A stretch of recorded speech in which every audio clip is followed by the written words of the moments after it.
Okay everyone, welcome back. Let's take some time to talk about PPE. Okay, PPE, you've heard those initials a lot. It stands for Personal Protective Equipment. And we've got a raft of stuff on display here that I'm going to talk to you about and explain what its use is for and why you need to use it and when you should use it. We're all probably very aware of the first type we're going to discuss, which is masks. So, masks come in many forms and are for many uses. The first one we have here is a disposable surgical mask, 3-ply with an adjustable nose piece. This is the one that most of you will be aware of and have seen for people who are concerned, but for use to catch coronavirus. And as I understand, the most effective use of this isn't so much in stopping you personally, the person wearing the mask, catching it. It's more about preventing you transmitting it. So by the mask actually catching the air you're expelling, it catches any potential moisture particles and therefore means you do not expel as much of that potential COVID infected water particles into the air around you. And that's the main use of this kind of mask. The second thing to think about for masks is your actual lungs and protecting your lungs. The kind of work we're going to do is going to involve some chemicals. Paint has chemicals in it, and also dust and sawdust and sort of dust particles getting kicked up with a kind of sanding and paint particles getting picked up in the sanding and preparation work that we're likely to do. So that kind of mask, the surgical mask, can protect you from some of that, can give you some very rudimentary protection from some of that to keep the worst out, but it isn't really ideal. And the kind of mask you want to use when you're doing that is more of this style of dust mask, and it is essentially a dust mask. So it's got a thicker, generally a much thicker weave than the surgical masks. Some of them come with valves on them to make it easier to breathe out, and they will all generally come with at least two straps on them to put them around your head. Some even with adjustable straps and rubber lining to give you a closer, better seal and fit to your face. These are the kind of ones, and you can see these have all been very well used by myself in the past. You can see the amount of dust and crap these have kept out. These are the ones that will keep out dust, these will keep out sawdust, and these will protect your lungs from any potential nasty ingestion of stuff in. And again, they've got adjustable noses, so you can fit them in nice and close and try and prevent any steaming up of glasses or things like that.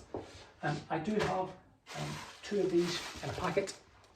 Sealed in the packet, still not open, so for people that come along who don't have one and would like one to protect their lungs and they're doing their sanding and like that, I have 2 here. And if we're using these and we need more, I will get more in. I also have a stock of surgical masks too in place. There's also this kind of mask, our head over buff type approach. This isn't great.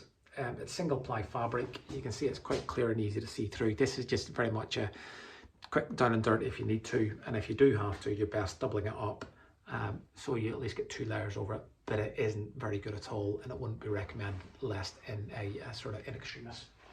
The last one I've got here then is my own personal one that I now use for a lot of work, and this is a new one I bought recently, and this is a sort of full face seal with filters, changeable filters, just because I'm doing that much stuff. It protects my lungs and from chemicals and dust and sawdust in the air, and gives a good seal. That means my glasses don't steam up, although it can be a little bit uncomfortable to wear for a long period of time. So that's masks, and that's why we'd use them. If you're sawdusting something, if you're scraping something, you know, if you're doing anything that's going to kick up muck or dirt that you might then get into your mouth, and they protect you from that. And then a surgical mask will also protect you protect others from any potential coronavirus infection you might have. Next is eye protection. I've spent half my life not wearing eye protection, and every day I go by, I regret that. I've never injured or wounded my eyes in any way because of that, but it's really something that I should have done a lot more often. Nice and simple, nothing clever about it. Simple little eye pro glasses. I've got quite a few pairs, so there'll always be a pair on hand for people.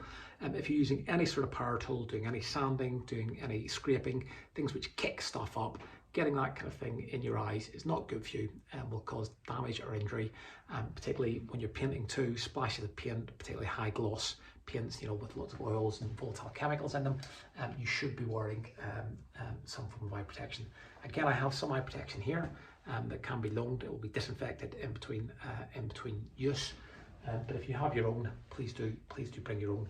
And the same goes for the masks. If you have your own, please do bring your own. There are then slightly more extreme versions of goggles that will seal properly around the eyes.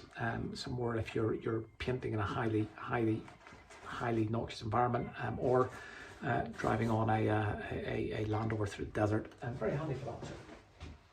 So next then, hearing protection. I don't normally naturally think of that, but if you're using power tools, some of these power tools aren't very loud, and even if you're using it for a short time, you know, long-term exposure to a lot of high frequency noises and high impulse noises can damage your hearing.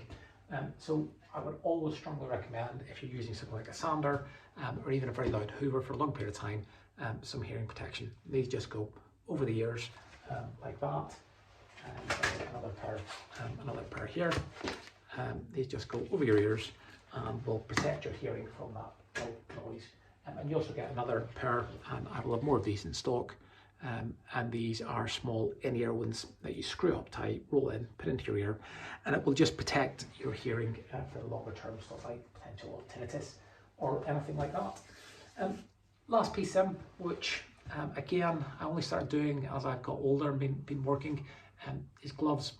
I've injured my fingers, my hands quite a lot of times when I've been doing things and I'm working in the garage, and I find that actually work gloves for doing any sort of manual work are just a bleeding must-have these days. You get a number of different types I've got here. I've got some sort of fully waterproof ones that are insulated, so if you're cleaning things or scrubbing things outside, these are really good. I've got just a standard, pretty much the bog standard, pick them up in B&Q work gloves. Nice tactile palms on them, so they will grip things, but an fairly open wee back, so it keeps your hands cool, doesn't get too sweaty. And even a set of something like gardening gloves. You know, these again, they can grip things, you can pick things up, and they'll just protect your hands from the worst of stuff. And then myself personally, I like to use my sort of old combat gloves. Good sort of tactile grip on things, and lots of protection from the glove itself, although they do wear out quite quickly. The other thing in gloves is when you're painting, good old rubber gloves. Just paint, some of the high gloss paints get really into your fingers, under your fingernails, and are a real pain. And having just set rubber gloves on actually keeps the worst of it off, keeps you clean and tidy, and makes it much easier at the end of the day to clean up and clear up. Got a big box of these, no need to bring any gloves for that as such. So that is the kind of things to think about in PPE. If you have a work mask, so something like this, do please bring it. If you have some work gloves, again, do please bring them.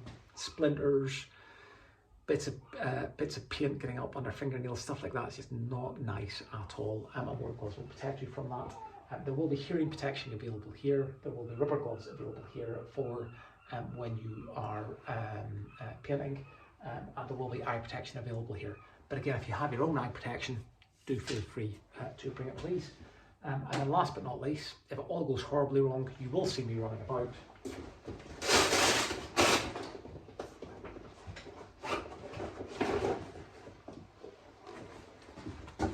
Gas. If you see me wearing this one, you know it's all went horribly wrong and it's time to leave. Speak to you soon.